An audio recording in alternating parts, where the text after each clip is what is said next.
Assalomu alaykum hurmatli Xolmurodbek kanali obunachilari. Demak, bugungi yangi mavzuyimiz atom orbitallarining gibridlanishi yoki gibridlanish mavzusi. Xo'p, ko'pchilik gibridlanish mavzusida muammoga duch keladi, ya'ni tushuna olmay qoladi yoki mohiyatini anglab yetmagan holatda ko'r-ko'rona gibridlanishni topishadi. Bugun sizlar bilan ushbu video darslikda, ya'ni o'sha SP2 gibridlanish qanday topildi, SP3, SP yoki SP3D, SP3D2 gibridlanish ular qayerdan kelib chiqdi va gibridlanishda nimalarni inobatga olishimiz kerak? Bular haqida sizlar bilan demak batafsil to'xtalamiz. Demak, tayyor bo'lsanglar, ekran ortiga yaqinroq joylashinglar. Biz boshladik. Demak, gibridlanish nazariyasiga to'xtaladigan bo'lsak, gibridlanish nima? Gibridlanish shakli va energiyasi bir xil, ya'ni shakli va energiyasi bilan farqlanuvchi, ya'ni S va P orbital desak ham bo'laveradi. Orbitallarning o'zaro qo'shilib, energiyasi va ko'rinishlari bir xil holatda bo'lgan yangi elektron orbitallarni hosil bo'lishi bizga gibridlanish deyilar ekan. Xo'p, bu tushunchani fanga bizga Pauling kiritgan hisoblanadi. Demak, nazariyasiga e'tibor beryapsizlar, ya'ni shakli va energiyasi farq qilyapti. O'shanaqa orbitallar qo'shilishidan bir ma'lum bir shakldagi yangi energiyaga ega bo'lgan elektron orbital hosil bo'lyapti va u gibridlanish deyiladi. Va hosil bo'lgan orbital avvalgilariga o'xshamagan holatda bo'ladi. Ya'ni, masalan, S bilan P orbital qo'shilayotgan bo'lsa, hosil bo'layotgan shakl orbitali, ya'ni elektron orbital na S ga, na P ga o'xshab, ya'ni o'xshamaydi. Buni hozir sizlar bilan o'tamiz. Demak, bizda o'zi mana shu fikrlarda aytishdan oldin qo'shimcha ravishda ma'lumotlar bor. Ya'ni gibridlanishda atomlarda S, P, D, F orbitallarda tog' elektronlari, juft elektronlari bog' hosil qilgan va qilmagan valent orbitallari qatnashishi mumkin. Demak, gibridlanishda nima qatnashishini bildik. Atomlarda S, P, D, F orbitallari tog' elektronlari, juft elektronlari bog' hosil qilgan va qilmagan valent orbitallari qatnashishi mumkin ekan. Xo'p, ushbu mavzuning nazariyasini kanalimizga ham tashlab qo'yaman. Kimyo kanaliga o'tib bemalol obuna bo'lib, kutib tursanglar, mana shu video chiqqandan keyin kanalga nazariyasi tashlanadi. Shunda yanada o'qib mustahkamlasanglar bo'ladi. Xo'p, davom etamiz. Demak, endi gibridlanish paytida orbitallarning shakli va energiyasi o'zgaradi, lekin soni o'zgarmaydi. Shakli va energiyasi boshqacha holatga kelishi mumkin, lekin baribir son o'shaligicha qoladi. Masalan, bitta S bilan bitta P orbital birlashyaptimi? Demak, ikkita orbitalligicha qolaveradi xolos. Ya'ni orbital elektronligicha qolaveradi. Xuddi shunaqa, ya'ni soni o'zgarmaydi, lekin shakl avvalgilaridan farq qilishi mumkin. Boya yuqorida aytganimizdek. Demak, atomda gibridlangan orbitallar hisobiga yuzaga keladigan bog'lar mustahkamroq bo'ladi. Gibridlangan orbitallar asosan sigma bog'larda hosil qiladi. Demak, gibridlangan atomlar ko'pincha sigma bog'larda, asosan sigma bog'larda hosil qilishi mumkin. Pi bog'lar esa gibridlanmagan P va D bulutlar hisobiga yuzaga keladi. Shuni esdan chiqarmaylik.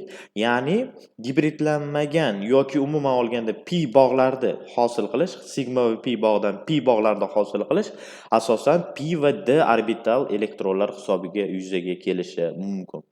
Demak, gibridlanishda bizda S orbitaldan bitta, P orbitaldan 3 ta, D orbitaldan 5 ta gibrid orbitallar qatnashishi mumkin. Shu hisobiga ham bizda demak gibridlanish asosan mana bunday ko'rinishda uchraydi. Demak, mavzuyimizni yozib olsak. Demak, gibridlanish boya aytib o'tganim degani bitta S, 3 ta P, ya'ni bittadan 3 tagacha demoqchiman va 5 ta D orbitallar qatnashishi mumkin. Qatnashadi. Shunga ko'ra, demak, bizda gibridlanish asosan mana bunday ko'rinishda bo'ladi, ya'ni SP yoki SP2 yoki SP3 yoki S, ya'ni P ham 3 ta bo'lgandan keyin endi navbat D ga o'tadi, ya'ni SP3D yoki SP3D2. Hozircha mana shu turlari mavjud, ya'ni gibridlanishi undan yuqorisi yo'q. Shu sababdan SP3D2 da to'xtaydi.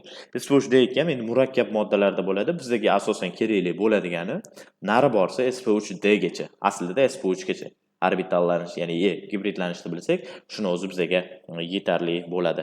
Demak, biz boshlasak, birinchi navbatda biz ko'rib chiqadiganimiz SP orbital qanday hosil bo'ladi? Ya'ni sp orbitallar, ya'ni bitta s bitta p orbitallar qo'shilishidan gibridlanish, ya'ni sp gibridlanish qanday hosil bo'ladi va ularni chizmasi va ular haqida gaplashamiz. Demak, sp gibridlanish.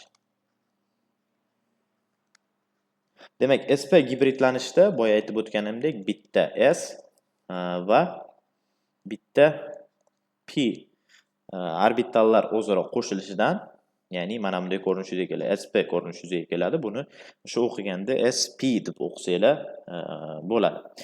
Demak, gibrid orbitallarni hosil qiladi va shakli nisbatan boshqacharoq bo'ladi. Chunki bizda esinglarda bo'lsa orbitallarning shaklini chizib bergan edim. Ya'ni s orbitalimiz bizga sharsimon shaklda bo'ladi. Ya'ni sodda, yumaloq yoki sharsimon shaklda bo'ladi. P orbitalimiz esa bizga gantelsimon shaklda bo'lar edi. Demak, mana shular qo'shilmasidan bizga yangi sp orbital bo'lyapti. Demak, tushuntirishdan oldin aytib o'taman, chizmaga unchalik yo'qman, lekin maksimal tushuntirishga harakat qilaman. Shuning uchun e'tibor bermagan holatda tushunishga harakat qilinglar. Demak, natija mana bunday taxminan shu ko'rinishda bo'ladi.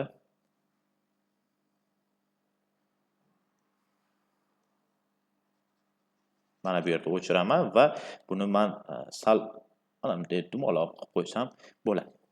Va mana shu bizga sp gibridlanish yuzaga keldi va e'tibor bersanglar, bu shakl p orbitalga ham o'xshamaydi, s orbitalga ham o'xshamaydi. Ya'ni ikkalovidan farq qiladi, lekin s va p orbitallar nimasidan hosil bo'lyapti? Orbitallarning qo'shilishidan hosil bo'layotgan gibridlanish hisoblanadi. Ya'ni avvalgilariga, ya'ni qo'shilayotgan orbitallarga o'xshamaydi, lekin soni o'sha. Demak, buni sizlarga yanada yaxshiroq, batafsilroq tushuntiradigan bo'lsam, ya'ni chizmada, chunki bular orasida graduslari bor. Ya'ni sp gibridlanish qanaqa gradusda, sp2 o'shalarni ham tushunib olasizlar. Demak, men mana shu yerga sharsimon chizadigan bo'lsam, sharsimon orbital. Xo'p, o'rtaroqdan biroz o'rtaroqdan chizamiz. Mana bu ko'rinishda. Demak, men buni ichidan orbital, p orbitalni o'tkazaman.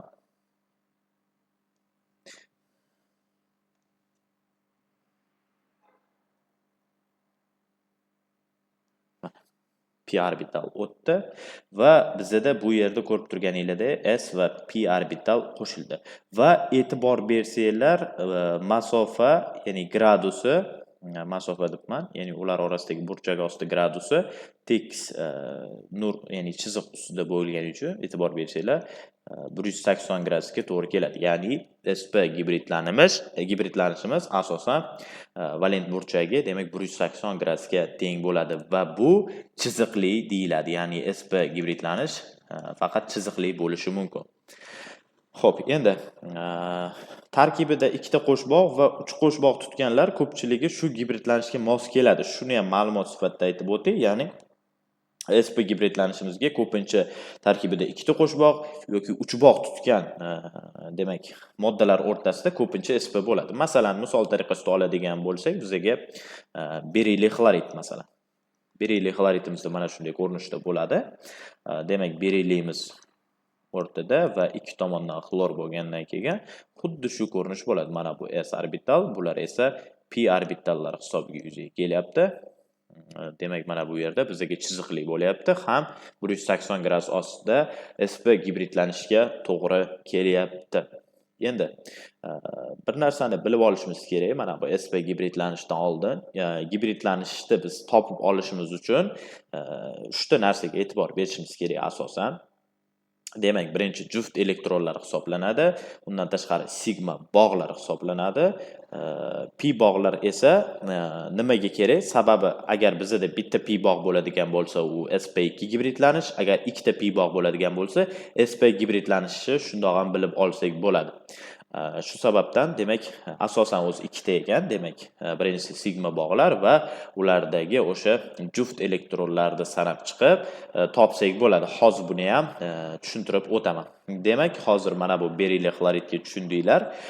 Demak, endi bu misol tariqasida aytadigan bo'lsak, juda ko'p birikmalarimiz bo'ladi. Masalan, karbinlar ko'pincha yoki aytaylik bizda alkadiyellar masalan, propandiyen masalan, yoki karbonat angidrid yoki uglerod disulfid birikmalari beriyli xlorid, bariy xlorid, asetilin, gamma loglari bo'lishi mumkin, sianid, rux xlorid, beriyli birikmalarida bizda ko'pincha sp gibridlanish uchraydi. Hozir qisman tushunib ketaveringlar, oxirida baribir tushunarli tilda sizlarga tushuntirib o'taman. Demak, keyingi gibridlanishimiz bizga sp2 gibridlanish hisoblanadi. Demak, sp2 gibridlanish. Bu sp2 gibridlanish o'zi ko'rib turibsizlar. Demak, bitta s orbital va ikkita p orbitallar qo'shilishi hisobiga yuzaga kelyapti. Ya'ni bu yerda nechta orbital qo'shilyapti umumiy hisobda? 3 ta orbital qo'shilishidan va buni biz sp2 gibridlanish deymiz. Ya'ni sp2 gibridlanishda nechta orbital qatnashadi desa, sizlar 3 ta deysizlar. Spda esa 2 ta, chunki bitta s, bitta p. Bunda esa bitta s, ikkita p hisob bo'lgani uchun 3 ta orbital qatnashyapti. Demak, tarkibida boya aytib o'tganimdek, bitta qo'shboq bo'ladigan bo'lsa, ko'pincha sp2 gibridlanish bo'ladi. Ikkita bo'ladigan bo'lsa, endi ya'ni qo'shboq ikkita yoki uchboq bo'ladigan bo'lsa, endi u sp gibridlanish bo'lishi mumkin. Demak, sp2 ga qaytamiz. sp2 ni sizlarga birinchi nisbiy ko'rinishini, ya'ni sizlar tushunadigan chizma ko'rinishda chizib beraman.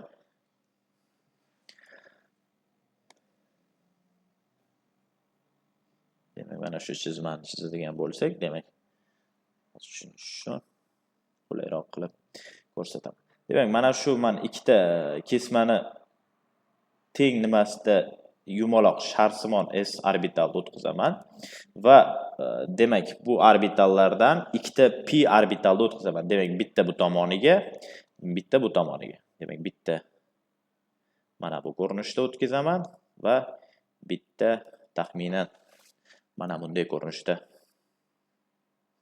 o'tkazaman. Xo'p.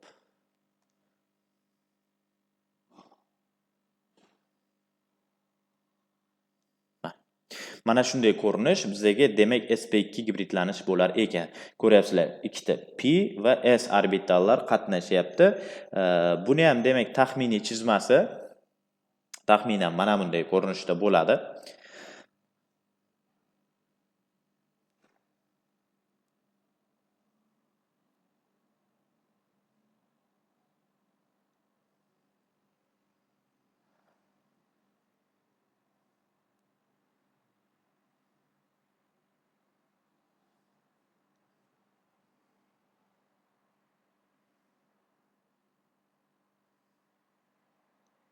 Mana shunday ko'rinish, buni demak 3D formatda mana shunday chizma ko'z oldimizga keladi. Demak, bu yerda bitta s, ikkita p orbital qatnashyapti va e'tibor bersanglar, bularning valent burchagi ostida gradusi mana shu yerda hisobga oladigan bo'lsak, demak, ya'ni bitta s bilan p orbital o'rtasidagi 120 gradusga to'g'ri keladi.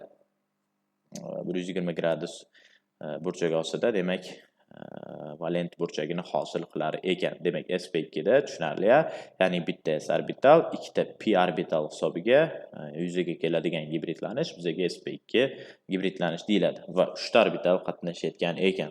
Endi shakllarni ko'rib chiqadigan bo'lsak, boya aytganimizdek sp da chiziqli bo'ladigan bo'lsa, bunda endi murakkab shakllar yuzaga kelishi mumkin, ya'ni birin-ketin yozamiz, burchakli bo'lishi mumkin yoki uchburchak yokida bizga teng tomonli uchburchaklar ko'rinishi ham bo'lishi mumkin. Ya'ni hamma tomoni teng uchburchak ham bo'lishi mumkin. Demak, sp2 gibridlanishimizda shakllar mana shu 3 xil ko'rinishda ko'pincha uchraydi va boya aytganimdek, valent burchagi 120 gradus bo'lar ekan. Endi biz vakillarini sanab chiqamiz. O'zi qachon sp2 gibridlanish bo'lishini boshida aytib o'tdik, ya'ni bitta qo'shboq tutsa, asosan bizga sp gibridlanish bo'lishi mumkin. Vakillarni ko'radigan bo'lsak, ya'ni vinil, benzol yoki grafitimizda shunaqa juda ko'p oltin gurt to'rt oksidi, oltin gurt 6 oksidi, bor 3 xlorid, bor ftarid, bor bramid, alyuminiy xlorid, sulfid, nitrat, nitrit, is gazi, ketaveradi, aldegid, keton yoki kislota, masalan, chumoli kislota, surma 2 xlorid, surma 2 bramid, demak bunaqa elementlarimiz juda ko'p yoki eten oddiygina misol, uni gamologlari bo'lishi mumkin. Asosan bor bilan alyuminiy birikmalari shunaqa sp2 gibridlanishda namoyon qiladi.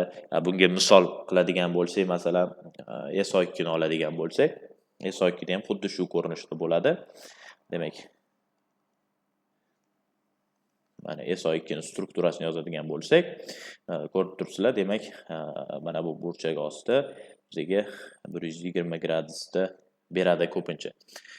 Demak, bunda o'sha sigma bog'larni sanab chiqamiz. Demak, esingizlardan chiqarmanglar, ma'lumot sifatida aytib o'tib ketay. Agar bitta bog' bo'ladigan bo'lsa, u sigma, agar bizga ikkita bo'ladigan bo'lsa, biri sigma, ikkinchisi pi, agar 3 ta bo'ladigan bo'lsa, biri sigma, qolganlari pi bog' bo'ladi. Demak, bizda mana shu 1, 2 yoki 3 bog' ko'rinishda bo'lishi mumkin. Ulardagi sigma va pi bog'lar tushunarli.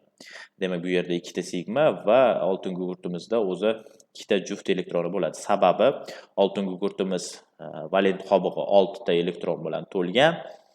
Shu sababdan 4 tasi demak bog' hosil qilishda ishtirok etsa, qolgan ikkitasi juft elektron bo'ladi va bu yerda 1, 2, 3 sanaladi va s P va P bo'ldi. Demak, birinchisiga S masalan, yana sigmaga bitta P qo'yiladi, yana bitta sigmaga yana bitta P qo'yiladi. Chunki ketma-ketlik sizlarga aytgandek, birinchi S, undan keyin 3 ta P bo'ladi, undan keyin D to 5 ta bo'lguncha masalan, keyin F va hokazo ketaveradi orbitallar. Demak, mana shunday ko'rinishda yozib chiqamiz va shundan topib olsak bo'ladi. Demak, bunimiz bizga sp2 gibridlanishni beradi. Demak, SO2 ya'ni oltin gugurt toroksidimizda sp2 gibridlanish ekan. Xuddi bunda ham aytib o'tganimizdek, nima hisobiga yuzaga kelyapti sp2 gibridlanish? Demak, pi bog'lari bo'lgani uchun biz uni sp2 gibridlanish desak bo'ladi. Demak, moddalari haqida gaplashdik. Endi bizga keyingi navbat ko'pincha moddalarda uchraydigan va sp3 gibridlanishimiz bor. Hid darajadagi gibridlanish ham mubolag'a bo'lmaydi buni. Demak, sp3 gibridlanishimiz asosan qo'shbog' bo'lmagan yoki uch bog' bo'lmagan bog'larda ko'pincha sp3 gibridlanish hisobiga yuzaga keladi. Ulardagi bog'lanishlar, ya'ni sp3 gibridlanish bo'ldimi, unda demak pi bog' yo'q, ya'ni masalan qo'shbog' yo'q yoki uch bog' bo'lmaydi. Chunki bizga qo'sh bog' bo'ladigan bo'lsa sp2 yoki ikkita yoki umuman 3 bog' bo'ladigan bo'lsa sp bo'lib qolishi mumkin. Shuning uchun bularda faqat bir bog' bo'ladigan bo'lsa, asosan demak sp3 gibridlanish bo'ladi va bu yerda sp3 gibridlanishda bitta s orbital va 3 ta p orbitallar hisobiga yuzaga keladigan gibridlanish sp3 va e'tibor beramiz, bu yerda bitta va 3 ta umumiy hisobda 4 ta orbital qatnashyapti sp3 gibridlanishni yuzaga keltirish uchun. Endi shakliga keladigan bo'lsak, buni shakli bizga tetraedr bo'ladi. Tetra degan 4 degani 4 tomonli, ya'ni buni mana bunday ko'rinishda tushunsak ham bo'ladi. Mana shunday tetraedr ko'rinishi, mana shunday shaklda bo'ladi. Yoki trigonal piramida deyiladi bu. Yana bir shakli bor bizda trigonal piramida.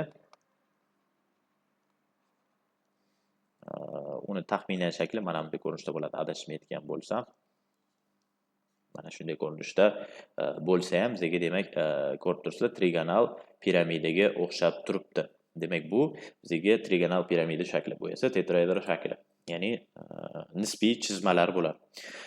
Xo'p, endi buni valent burchagi qanaqa bo'lishi mumkin? Valent burchagi 109/28 yoki 104/5 ga bo'lishi mumkin. Ya'ni ikki xil ko'rinishda bo'ladi. Bularda valent burchak osti graduslari. Endi buni taxminiy chizmasini sizlarga chizadigan bo'lsam, demak, bizda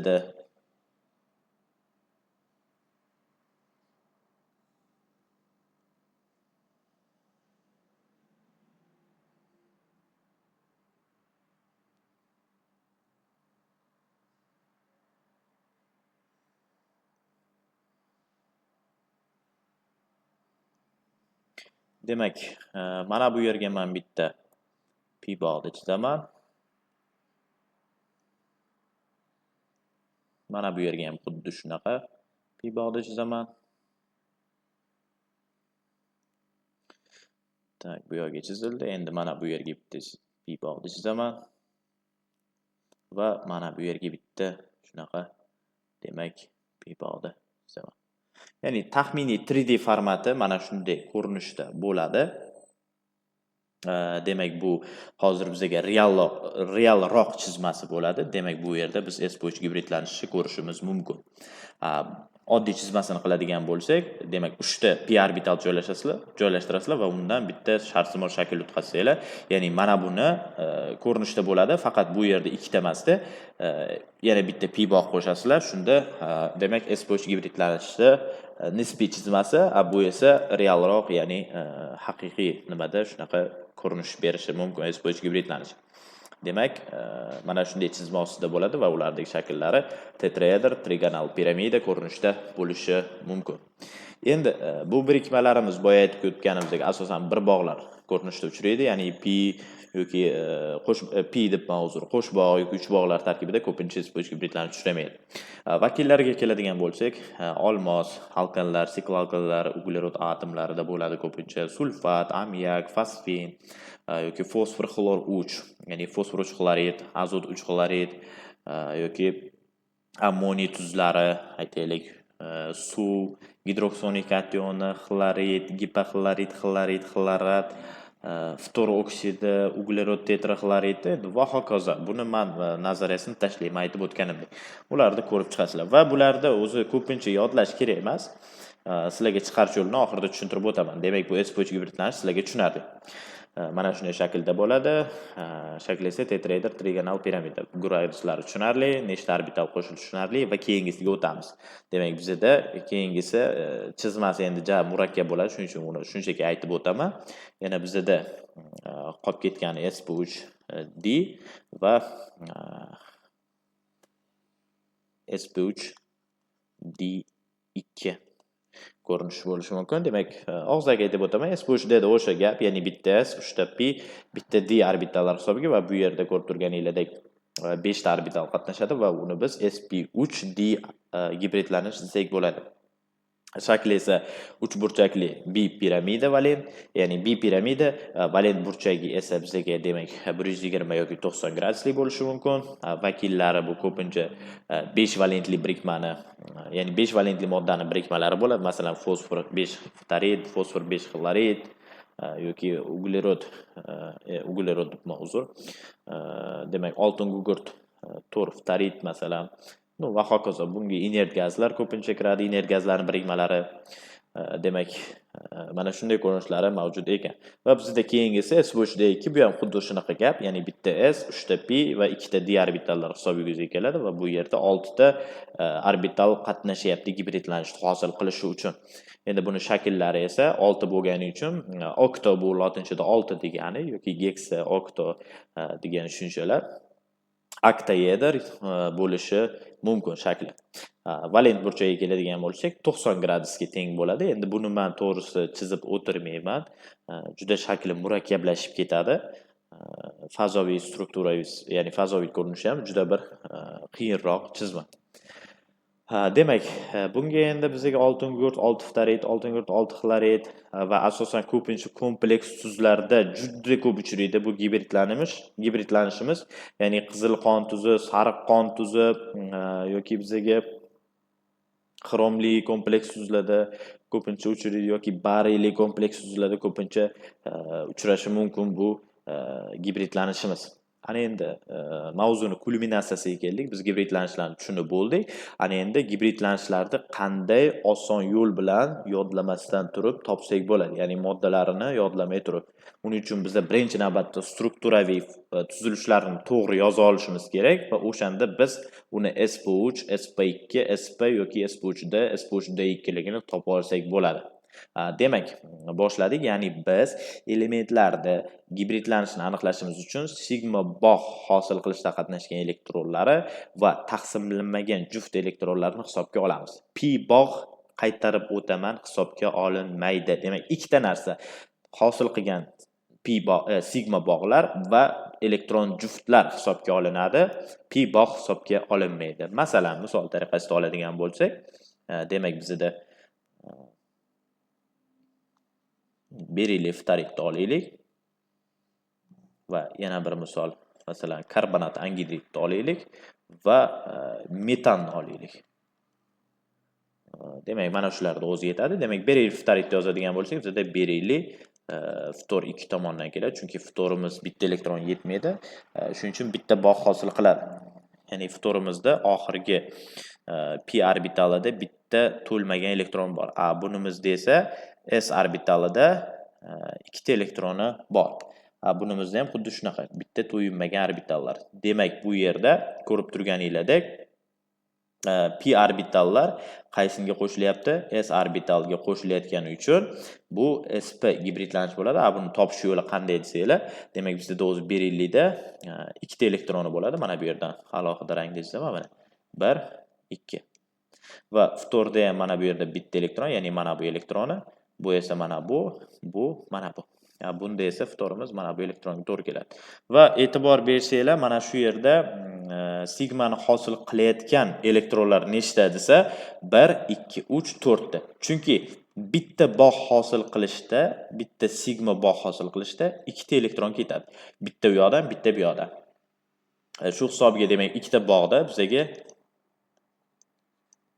4 ta nima qatnashar ekan? Elektron qatnashar ekan, ya'ni o'sha orbitallardagi elektronlar.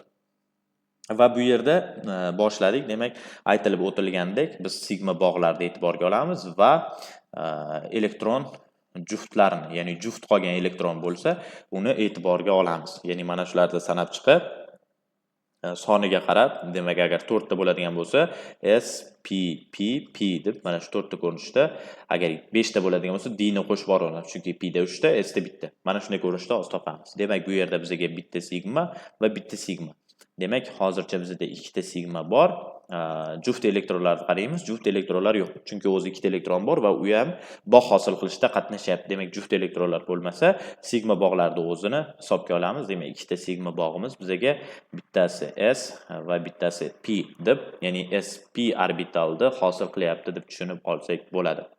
Va bizda keyingi misol bu karbonat angidrid bo'ladi. Karbonat angidridimiz, demak, mana shunday ko'rinishda struktural formulasi bo'ladigan bo'lsa, karbonat angidridimizda demak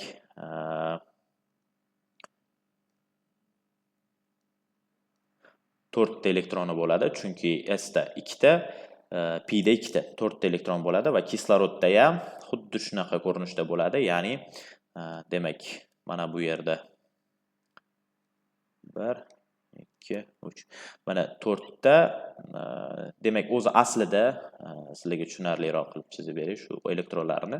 Ya'ni birinchi navbatda mana shunday ko'rinishda qilinglar. 1, 2, 3, 4, 5 va 6. Nimaga bu yerda deyapman? Sabab mana bu yerda ikkita elektron ketish kerak. Shunga mana bu yerda ikkitaga chizdim. Tushundinglar, ha? O'zi aslida mana shu yerda ma'lumot sifatida aytib o'tib ketay. Mana 1, 2, 3, 4, 5, 6 deb joylashtirasizlar va mana bu elektronlari ikkalovi qo'shilib P ni hosil qiladi. Tushunyapsizlar-mi? O'zi aslida. Birinchi navbatda birinchi bittadan to'ldirib chiqasizlar, keyin qolganini yana bitta yoniga yopishtirib chiqasizlar. Ko'rinish mana shunday ko'rinishda bo'ladi. Bu yerda men shunchaki chizmada adashmaslik uchun mana shu yerga qo'yib qo'ydim. Ya'ni bir xil. Chunki bizda mana bu ikkitamiz buni hosil qilyapti. Bu hisobdan chiqib ketadi. Chunki bu bog' hosil qilishda qatnashyapti. Bizga elektron juft bog' hosil qilmagan. Shunchaki elektron juft hisobga olinadi. Tushunyapsizlar-a? Mana bular esa toq, bular hisobga olinmaydi. Bizga hozirda hisobga olinadigan mana bu. Chunki bu bog' hosil qilmayapti ham juft elektron bo'lyapti. Shuni hisobga olsak bo'ladi o'zimiz uchun. Ya'ni kislorodda qanaqa gibridlanish bor desa, shuni inobatga olsak bo'ladi aslida. Endi uglerodimizda ko'rsanglar, juft elektronlari bor, lekin nima qilinyapti? Bog' hosil qilishda qatnashyapti. O'zi juft elektronlari yo'q, chunki toq. Buni ham to'ldirib chiqishda mana shunday to'ldirib chiqasizlar. 1, 2, 3, 4 deb to'ldirib chiqasizlar. Mana bu ikkitasi masalan bitta kislorodga, mana bu ikkitasi bitta kislorodga beriladi. Bu endi chizma tushunarliroq bo'lish uchun shu ko'rinishda. Aslida mana shunaqa bo'ladi. Tushundinglar-a? Bu yerda ham xuddi shunaqa. Demak, bu yerda ham men nimaga o'xshataman? Tepadagini chizib qo'yaman, chunki tushuntirdim qanaqa bo'lishini. Va mana bu yerdagi ikkita elektronlar bu bog'ni hosil qilyapti. Bu yerdagi bu. Bunisi esa buni. Demak, bu yerda bo'sh juft elektronlar faqat kislorodda bor. Agar bu yerda markaziy atomni gibridlanish desa, uglerodni olasizlar. Yoki kislorodniki deb savol beradigan bo'lsa, kislorodni hisobga olaverasizlar. Ya'ni kislorod hosil qilgan sigma bog'lari va juft elektronlarni qo'shib hisobga olasizlar. Bu yerda biz demak ko'radigan bo'lsak, uglerodlarimizda birinchi navbatda bo'sh turgan elektron juftlari yo'q. Endigi navbat biz sigma bog'larini sanab chiqib topsak bo'ladi. Demak, bizda bitta sigma va ikkita sigma. Chunki qo'sh bog'da bitta sigma, ikkinchi pi. Uch bog'da ham bitta sigma, ikkitasi pi bo'ladi. Demak, bu yerda ikkita sigma ko'ryapmiz. Ikkita sigma ko'rgandan keyin bu yerda biz yana bir sp gibridlanishni ko'rsak bo'lar ekan. Demak, bu ham aslida qanaqa ekan? sp gibridlanish ekan. Hozir sp2 ni misol tariqasida yozaman. Endi bu moddalar odatiy holatda yozildi, ya'ni tushuntirish uchun istalgan moddani olib sizlarga tushuntirib yoritib boryapman. Xo'p, demak bunda ham sp ekan. Endi, ya'ni sp gibridlanish. Bunda ko'radigan bo'lsa, kislorodnikini. Kislorodda bitta juft va bitta sigma bog' bo'lgani uchun kislorodda ham sp gibridlanish bo'ladi. Chunki o'zi biz nazariyada ham nima dedik? Asosan pi bog'lar, ya'ni bitta pi bog' ko'pincha bitta pi bog'da mavzu. Ikkita pi bog' ko'pincha bizga sp gibridlanishni beradi. Chunki biz mana bu yerda bitta pi ko'ryapmiz va mana bu yerda bitta pi ko'ryapmiz. Demak, ikkita pi bog' bizga sp gibridlanishni beradi deb o'zi nazariyada ham aytib o'tdik va bu yerda mana odatiy ko'rinishda, ya'ni mana bu narsadan, ya'ni mana bu nazariyadan foydalanib ham uni sp ligini biz topa olyapmiz. Demak, bitta sp2 ligiga misol yozadigan bo'lsak, misol tariqasida Xo'p, mana buni sal pastroqga cho'zib. Alyuminiy xlorid masalan. Alyuminiy xlorid. Alyuminiy xloritimizda qanaqa gibridlanish bo'lishini demak sizlar bilan ko'rib o'tamiz. Alyuminiy va uchta qo'lini har birini bitta xlorga beradi. Alyuminiyda o'zi 1 2 3 ta elektroni bo'ladi va 3 ta elektron nima qilyapti? Bog' hosil qilishda qatnashadi va o'zida umuman olganda juft elektronlar yo'q alyuminiyda. Demak, xlorimizni ko'radigan bo'lsak, 1 2 3 4 5 6 va 7. Chunki xlorimiz 7-guruhda joylashgan va unda S dan 2 ta, P dan 5 ta. Va mana bu bog'i, toq bog'i juftlashib nimani hosil qilyapti?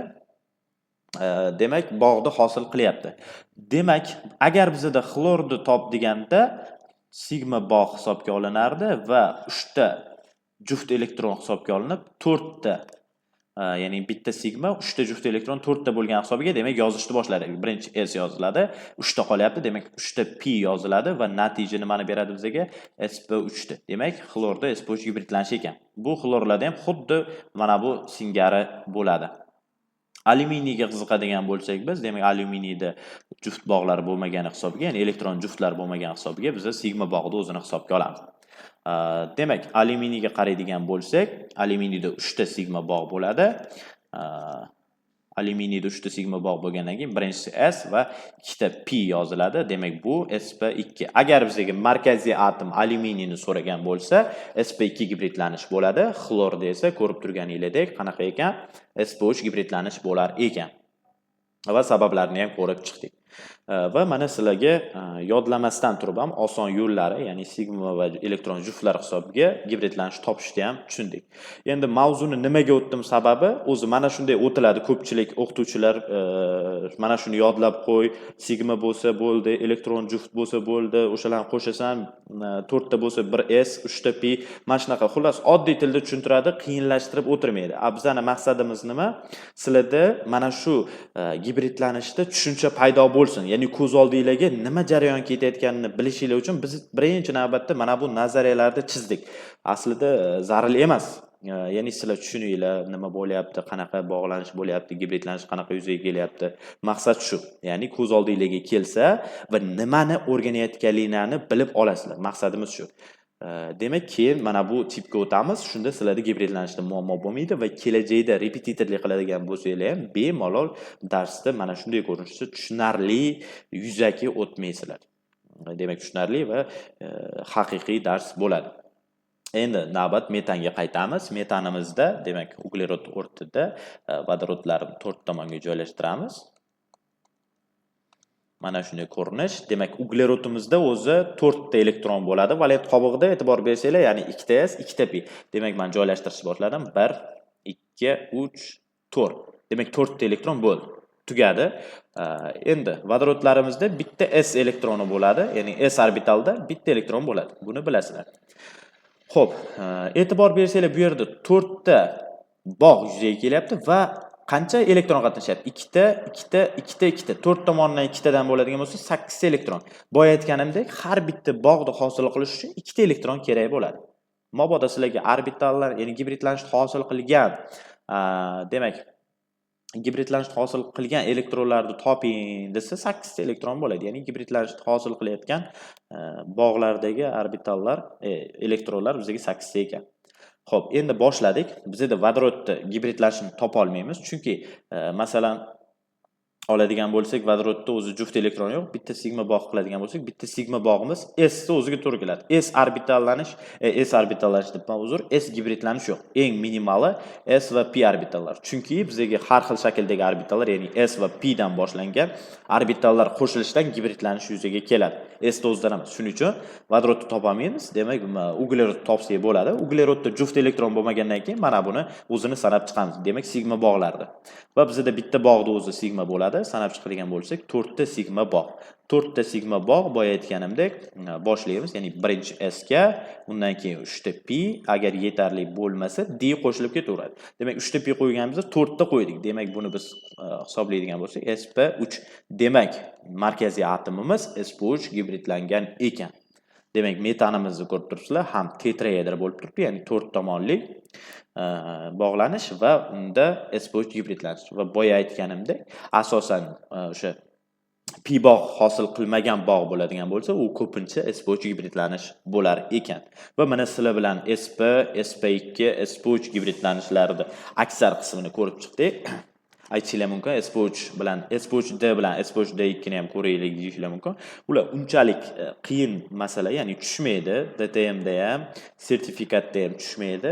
Olimpiadada tushib qolish mumkin, lekin biz maqsadimiz DTM sistemasida o'tish. Shu sababdan sp3 gacha bilsanglar ham muammo bo'lmaydi. Chunki sp3d ni sizlardan so'ragan taqdirda ham misollarini bilsanglar bo'ldi.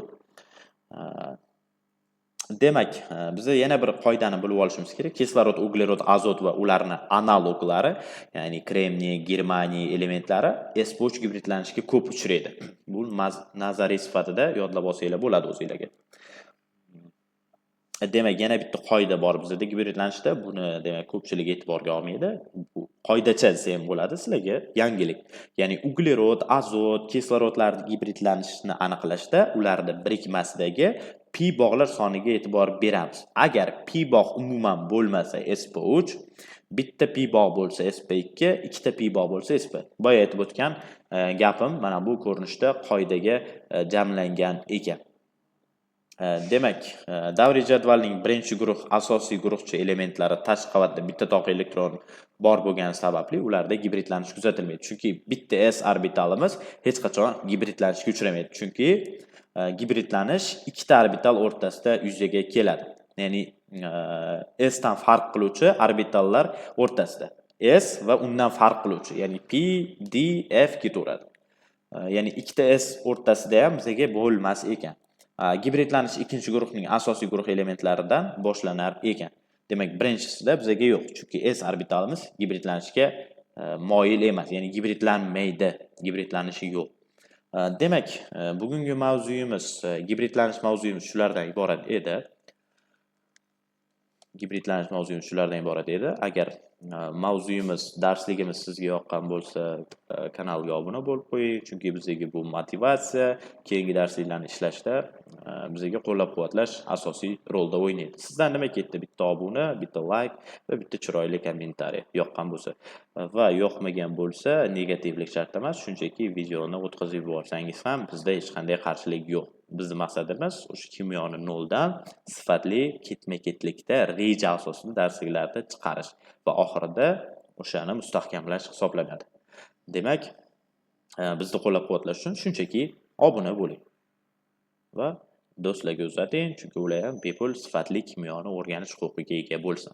va ilm beruvchidan tashqari uzatuvchi ham xuddi shunday savobga ega bo'ladi. Demak, nima deymiz? Sog' bo'linglar, salomat bo'linglar, charchamanglar, kimyoni o'rganishdan to'xtamanglar.